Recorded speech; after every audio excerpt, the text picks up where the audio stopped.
Cette histoire se déroule dans un autre monde. Un monde où des créatures nommées Némésis tombent du ciel. Cela dans un but inconnu. La présence de ces créatures a conduit à l'apparition d'êtres particuliers. Les infectés. Des êtres qui maîtrisent le fantasia.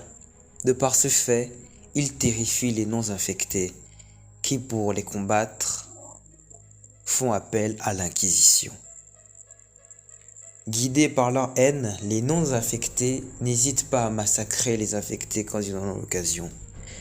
Conduisant ainsi à une haine réciproque, nombreux sont les humains qui détestent les infectés et vice-versa. Dans le Pharénos, il existe un îlot qui, de par sa faible population, est ignoré d'une grande partie du monde. À côté de lui se trouve une île flottante. Cette île flottante intrigue grand monde de par le fait de son apparition et ses caractéristiques. Au beau milieu de la forêt, on retrouve notre jeune ami Oko, qui ne trouvant toujours pas Seth, commence à perdre espoir. Quand remplie de tristesse, elle eut un flash dans lequel elle vit son ami. Elle décide alors de passer par un autre chemin pour le retrouver et décide de passer par le Cid. Au même moment, Doc vit le combat de sa vie en affrontant le Némésis qui sont venus éliminer à la base sur cette île.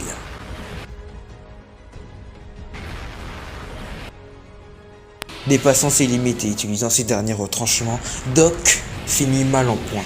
Il finit par être aidé par Mélie, qui attaque le Némésis par surprise et le fait tomber. Elle réussit à mettre son ami en sécurité. Le Némésis, quant à lui, se remet de son attaque et concentre en un instant une énorme quantité de fantasia pour lancer un rayon, qui semble être plus puissant que n'importe quel autre rayon jamais lancé. Mélie prête à recevoir l'attaque après avoir créé un bouclier de fantasia. Puis, l'attaque est lancée, le Némésis lance le plus grand laser jamais lancé dans l'univers du monde de Radiant. Cette technique de fantasia est nettement plus puissante, elle fait trembler la terre. Lancée à toute vitesse, elle est sur le point de toucher nos alliés et créer la plus grande explosion jamais vue quand soudain, il ne se passa plus rien. C'est comme si l'explosion n'avait jamais eu lieu. C'est comme si l'attaque n'avait jamais eu lieu. Comme si le Némésis ne s'était jamais déchaîné. Comme s'il n'avait jamais eu le moment de lancer l'attaque. Aucune destruction.